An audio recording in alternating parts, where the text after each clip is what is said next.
would see or hear conversations amongst core members, maybe discussing methods that they're using, or making suggestions to each other, or even core members proactively seeking out other resources.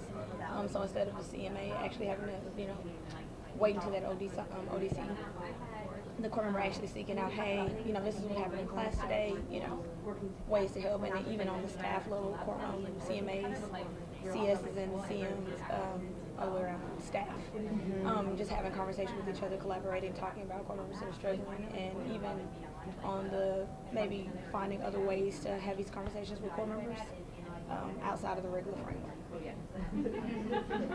think holistically, just speaking to one specifically, I feel like our core members will know that our core members have internalized them.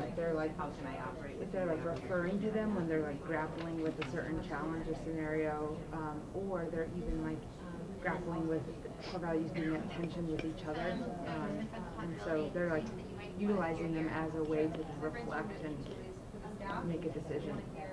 And what might be a specific example where we could see somebody doing that in a way that we think would be really smart and meaningful? I think that there could be, an overemphasis on RPR, and then also thinking about or sense of possibility. And so, whether you're going to drive to the ultimate outcome, but then you also have to, weigh at to what extent. And so, whether you're staying up till 2 a.m. or, being fresh and, I want to be present and awake for my kids. So this is good enough, and so I'm going to go to bed. Yeah. So I think that's RPR and discipline building more than. And core members going through that thought process themselves, but then also knowing that this is something I should be talking to my CMA about, or I should be talking to somebody else on the Institute staff that I have a relationship with and that I really trust, because they're going to have a perspective on this that they can share with me that will help me make a smart decision for myself. I think what's important there is when there are tensions, one of those two people, whether it's the CMA or the CM, probably more the CMA, should be able to ground that discussion in the core values. So I'm sure that conversation is going to come up. Should I keep going with this? It's 2 o'clock in the morning, or do I want to be really fresh in the morning to actually?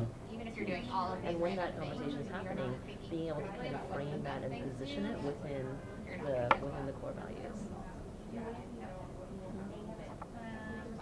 The words that come to mind when thinking about integrity for me is just collective responsibility on the work scale and then also the personal scale. So work, just seeing people collaborate, seeing core members, core member advisors and other staff taking responsibility for everyone at the school level or at the institute level, and then just constantly having the interest of the students and the community and the school at the heart of what you're thinking and at the forefront of what you're actually acting on. Yeah. And I think another component of integrity is just having those in mind when you're making the tough decisions, and that those are influencing how you're thinking through a challenge and thinking through, what can I be flexible around in order to really think about what's at stake here. A concrete example is thinking about lesson plan review deadlines, for example, for a particular core member that maybe is really deeply struggling in a particular way, or they have some extenuating circumstances that would make it incredibly challenging for them to meet a published lesson plan deadline. And it's the choice, do they meet it and stay up until 4 o'clock in the morning, or do we think about an alternate way for them to still get to the same outcome that doesn't require them to do that? And so just having, I think, the integrity and the understanding of what we're working towards when you're making those choices, and knowing what you can be flexible about as a school leader. Mine was respect and humility, and I think it's so critical because I feel like a lot of times when people are extremely talented and enjoy a lot of success, like who we're going to be working with are, maybe the last thing that keeps them from growing is the fear of not being seen as successful. And so how critical it is to seek feedback, not be defensive when feedback comes. Ask questions, be vulnerable about shortcomings. So these types of things being just conversations that are happening.